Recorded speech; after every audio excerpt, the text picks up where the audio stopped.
अगर आईएएस बनने के लिए, आईपीएस बनने के लिए सैक्रिफाइस करना नहीं पड़ेगा, अगर उसके लिए आपको त्याग नहीं करना पड़ेगा, तो आज पूरे इंडिया में हर घर में आपको आईएएस आईपीएस मिल जाएंगे. So when you are entering into this game of UPSC or MPSC, make sure that you have to sacrifice anything which will take you to your goal. लेकिन प्रॉब्लम ये है कि हमें टेंशन होती है, यार दोस्त की एंगेजमेंट है, उसकी बर्थडे पार्टी है, उसकी शादी है, अटेंड नहीं करूंगा तो बोलेगा मैं तेरी शादी में नहीं आऊंगा, एंड ऑल. लेकिन बिलीव मी, जब आप आईएएस बन जाओगे, वो सामने से याद दिलाएगा, भाई इनविटेशन कार्ड नहीं भेजा तूने. समझ रहे हो? तो जो कुछ भी इसके लिए सेक्रीफाइस कर रहे हो, वो जब आप उस पोस्ट पे पहुंचोगे, सब कुछ वर्थ है, सब कुछ. ये जितने भी फोटोग्राफ्स लगे हैं, सर ने जैसे बताया कि जितने भी इंसान सक्सेसफुल हुए, अगर आप उसकी लाइफ स्टोरी देखेंगे तो कहीं ना कहीं एक मोमेंट आता है जहां पे वो इंसान की जो स्ट्रगल है वो पीक पे हो जाते हैं. वो इस मोमेंट पे आपको डिसाइड करना है कि आपको वहां से यू टर्न लेना है या आपको वहां से आगे निकलना है. इन सब लोगों ने डिसाइड किया कि उनको वहां से आगे निकलना है. एंड दैट इज द फंडा ऑफ लाइफ. सक्सेस उन्हीं को मिलता है जो इस स्ट्रगल वाले मोमेंट से आगे निकलने की सोचता है. जब भी आपको लगे कि आपके सिर पे बहुत मुसीबत है, जब भी आपको लगे कि आप हर तरह से गिर चुके हैं, जब भी आपको लगे कि आपके पास कोई ऑप्शन नहीं है, तब एक चीज आप अपने दिमाग में लाइएगा कि यही मोमेंट है जहां से आपकी तकदीर बदलने वाली है. क्योंकि डायमंड जो होता है वो जितना ज्यादा घिसता है उतनी ज्यादा उसकी वैल्यू होती है. सोना जो होता है वो जितना ज्यादा तपता है उतनी उसकी वैल्यू होती है. अगर आप जिंदगी में तप रहे हैं, अगर आप जिंदगी में घिस रहे हैं, अगर आपको लग रहा है कि आप हर तरह से मुसीबतों में गिरे हुए हैं, तभी आपकी जो वैल्यू है वो बढ़ने वाली है. और यही मेरा एटीट्यूड रहा है. लोग बोलते हैं कि तुम्हारी फाइनेंशियल कंडीशन ठीक नहीं थी, पापा इलेक्ट्रिशियन थे, मम्मी हाउसवाइफ थी, डायमंड के कारखाने में काम करती थी, उसके बाद उन्होंने मैरिज में रोटियां बनाने का काम किया और उस तरह से मैं पढ़ा. लेकिन जब मुझे पूछा जाता है कि ऐसी कौन सी चीज है आपकी लाइफ में जो आप बदलना चाहते हो, एंड आई सेड नथिंग. क्योंकि अगर वो चीजें नहीं होती मेरी लाइफ में तो शायद आज आपके सामने में नहीं होता. तो अगर लाइफ में प्रॉब्लम्स है, अगर लाइफ में स्ट्रगल है, जैसे सर ने बताया struggle is a part of life, and I strongly believe in that. क्योंकि अगर हम दिल्ली में थे, मेरे दोस्त के साथ में निकला बाहर घूमने, तो बोलता है यार ऐसी लाइफ चाहिए, कोई मगजमारी नहीं, आराम से बैठते पूरे दिन एसी वाले कमरे में, बहुत सारे पैसे हैं और कोई टेंशन नहीं, ऐसी लाइफ चाहिए मुझे. मेरे पास ऑप्शन है. बोलता क्या? बोला देख सामने एटीएम का रूम दिख रहा है, एसी वाला कमरा है, बहुत सारे पैसे, कोई मगजमारी नहीं, जॉब ले ले. क्यों आईएएस आईपीएस में दिमाग खराब कर रहा है? अगर स्ट्रगल नहीं चाहिए तो you have to compromise with that life. जब भारत वर्ष का सपना चंद्रगुप्त ने देखा, चाणक्य ने देखा, और उस भारत वर्ष को बनाने के लिए जब ये संघर्ष जारी था, और तब नंद के राजा धनानंद की डॉटर दूरदराज से चंद्रगुप्त को प्यार हो जाता है, और जब चाणक्य उनको बोलते कि नहीं तुम्हें उससे दूर रहना है, और तब चंद्रगुप्त बोलता है आचार्य कभी कभी सोचता हूं कि जिंदगी में या ये भारत के सम्राट बनने के लिए इतना त्याग, इतना बलिदान ना देना होता तो. और तब चाणक्य रिप्लाई करते हैं तो हर कोई भारत का सम्राट होता. This is the fundamental rule of life. UPSC सिर्फ आपका नॉलेज चेक नहीं करता. Make it very clear in your mind. जैसे सर ने बोला it's a game of wisdom. आपको पहले ऑफिसर बनना पड़ेगा यहां से. यूपीएससी का काम तो सिर्फ थप्पा लगाना है कि हाँ ये ऑफिसर बन गया. जितने भी आईएएस आईपीएस ऑफिसर्स को आप मिलोगे, you will realise this thing कि ऑफिसर वाली क्वालिटीज इसमें पहले से है.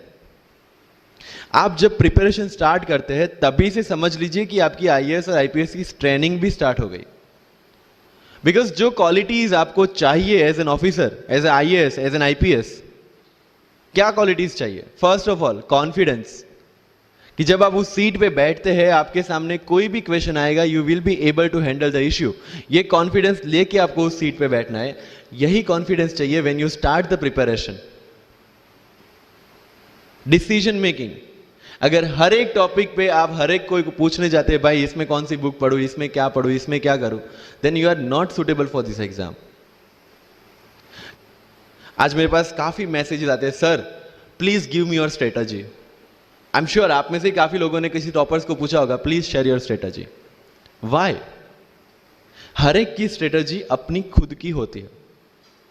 अगर आज 990 लोग यूपीएससी में सिलेक्ट हुए तो यू विल गेट 990 स्ट्रेटजीज, क्योंकि हर एक की स्ट्रेंथ और हर एक की वीकनेस अलग है। You have to understand this.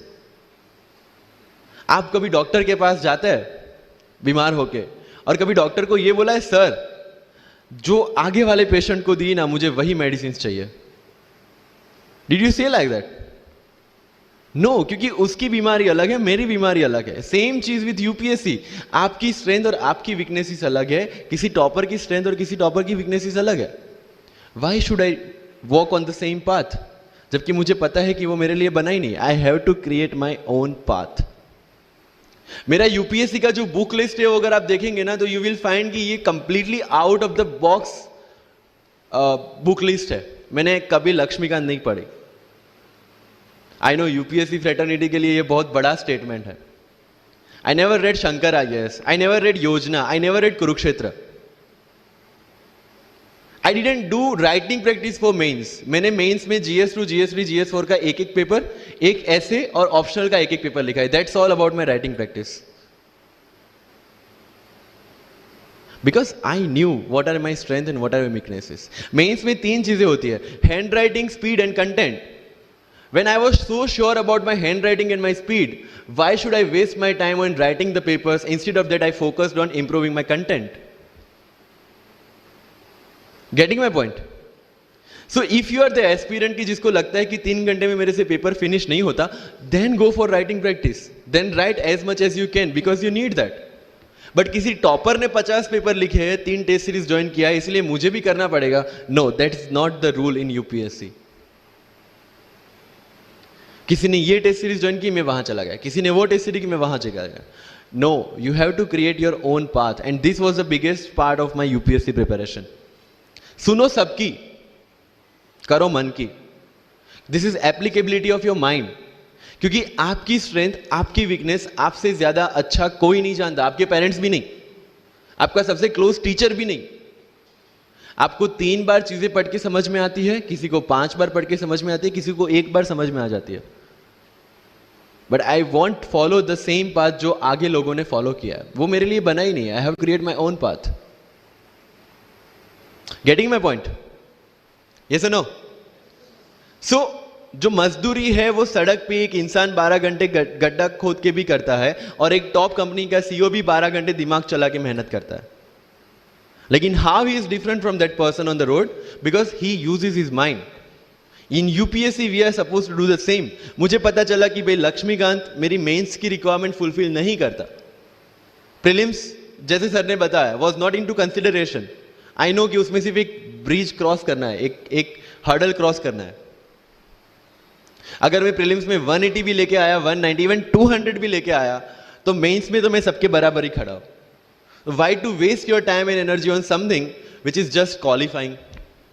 Instead of that, put your focus and energy to something, mains and interview, कि जिसकी वजह से आपको सर्विस मिलना है। Good marks in mains ensure that you are in the list. Good marks in interview ensure that you get the service of your preference. Prelims is about quality. Mains is about quantity. Prelims में always मेरा target एक ही था, जो भी test में देता था, जो भी मैं सॉल्व करता था, I just need to cross 120, that's all. जितना सेफली मैं 120 क्रॉस कर लेता था, I put the paper aside, क्योंकि आज तक यूपीएससी का कट ऑफ कभी 120 से ऊपर गया नहीं और जाने वाला नहीं है। That was very clear in my mind. So minimum risk लेके मैक्सिमम आउटपुट लेना वो प्रीलिम्स का काम था। एंड उसके लिए आपको सिर्फ प्रैक्टिस ही चाहिए। As sir said, there is no separate preparation for prelims. What I did, January तक मेंस ओरिएंटेड प्रिपरेशन, February से I started test series. Vajiram में January से टेस्ट सीरीज स्टार्ट हो जाती है। I started test series, I started revising the things and then prelims आ गया, दे दिया, खत्म। So मेरा स्ट्रिक्टली एक ही चीज आपको कहना है कि अगर आपका प्रीलिम्स जून में है तो मिड ऑफ मई तक सारी टेस्ट सीरीज खत्म कीजिए। लास्ट 15 डेज में सिर्फ यूपीएससी के प्रीवियस ईयर के पेपर्स कीजिए। तो आपका जो माइंड सेट है वो यूपीएससी एंगल से सेट हो जाएगा। जो पर्सनालिटी टेस्ट लास्ट में यूपीएससी लेता है, इंटरव्यू नहीं है वो, we consider it as interrogation. Interview को इंट्रोगेशन लेके चलता है, वहां पे पूछताछ होगी नहीं। अगर यूपीएससी के इंटरव्यू में 10 में से 9 क्वेश्चन के आंसर भी आप सॉरी सर और sorry ma'am I don't know कह के देते हैं, उसका कोई इंपैक्ट नहीं पड़ता। इंपैक्ट पड़ता है वो 9 क्वेश्चन न आने का प्रेशर आप कैसे हैंडल करते हैं। आपके पसीने छूट जाते हैं या आप वही टेम्परामेंट के साथ इंटरव्यू कंटिन्यू करते हैं। मार्क्स उस चीज के, मार्क्स है आपकी सोच के। एक ऑफिसर के तौर पे जब आपको आईएएस या आईपीएस की सीट पे बिठाया जाएगा, how will you treat the citizens of this nation? What will be your attitude to each and every person who is going to come and meet you? These things are being tested during UPSC interview. और इस सारी journey में अगर सबसे important कोई चीज है तो that is your learning attitude, और not for UPSC, for life even. Because when I am speaking in front of you in Hindi and English, to be very clear, I belong to rural background of Gujarat, और मेरा study जो हुआ है वो पूरा Gujarati medium में हुआ है, गवर्नमेंट स्कूल में।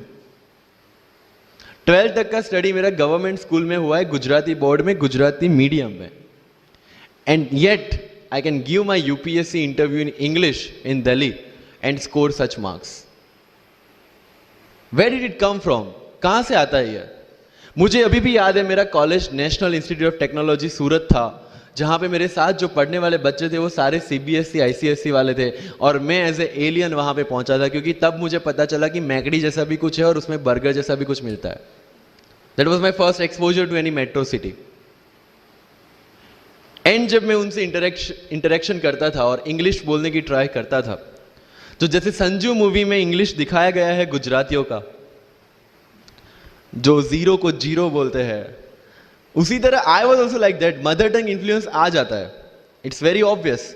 सो I use to speak notes and not notes, और डोर एंड नॉट डोर, और don't and not don't. So they use to make fun of me. Safin, it's not don't, it's don't. Okay fine. I had 2 options. Either I stop speaking English with them or improve on that and go ahead. I decided the second option. When I started my preparation of civil services, जो English medium में करनी थी, वाजीराम में मैंने coaching किया, जहाँ पे पूरा इंग्लिश मीडियम में था, सारे सब्जेक्ट्स मेरे लिए नए थे। I started from the scratch. I started from the English medium NCERT of standard 5 and 6, Gujarati dictionary, Gujarati to English dictionary, and then I started my preparation. कभी कभी ऐसा होता था कि द हिंदू का पूरा एडिटोरियल पढ़ लिया और उसके बाद आई वाज लाइक कि मैंने क्या पढ़ा। ये होगा, सबके साथ होगा। बट उस जगह अगर आप टिक गए, उस जगह अगर आपने पेशेंस रखा, उस जगह आपने अगर सर्वाइव कर दिया, तो इस एग्जाम में भी सर्वाइव कर जाओगे। क्योंकि यूपीएससी की जो रेस है उसमें कभी भी कछुआ, कभी भी खरगोश नहीं जीतेगा। इसमें जीतने वाला ऑलवेज कछुआ ही होगा, जो स्लो बट स्टेडी रहेगा। लग जाते हैं 5 साल भी लग जाते हैं, 7 साल भी लग जाते हैं, 9 साल भी लगे हैं लोगों को एग्जाम क्लियर करने के लिए। लेकिन बिलीव में जब रिजल्ट आएगा ना, तो वो सारा सेक्रीफाइस आपको वर्थ लगेगा। आप पढ़िए लोगों के इंटरव्यूज। मैंने क्या किया कॉलेज के 4 साल में, I went through each and every interview of UPSC toppers on YouTube. Ira Singhal से लेकर टीना डाबी मैम तक सबकी इंटरव्यूज मैंने देखे। For what?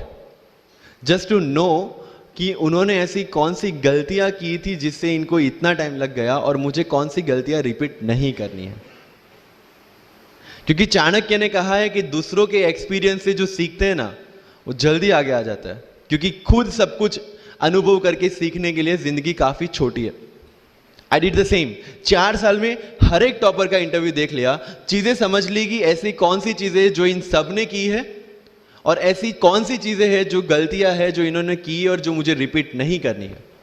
सो जब युद्ध के मैदान में हम उतरते हैं, इस चक्रव्यूह में उतरते हैं, तो अभिमन्यु की तरह नहीं, अर्जुन की प्रिपरेशन के साथ उतरना है कि हमें पता होना चाहिए कि इससे बाहर कैसे निकले। I did the same. College के 4 साल इंटरव्यूज देखे, ब्लॉग्स पढ़े, समझा कि इसमें कॉमन मिनिमम क्या है। वो जो कहानी अगर आपने सुनी हो कि शार्पनिंग द एक्स, रोज अगर आप पेड़ काटने के लिए जाते हैं तो you have to sharpen your axe, otherwise day by day आपकी जो एफिशिएंसी है वो कम होती जाएगी। 4 years in my college I sharpen my x, जिससे 1 साल में मुझे कहीं पे रुकना ना पड़े। This was the strategy.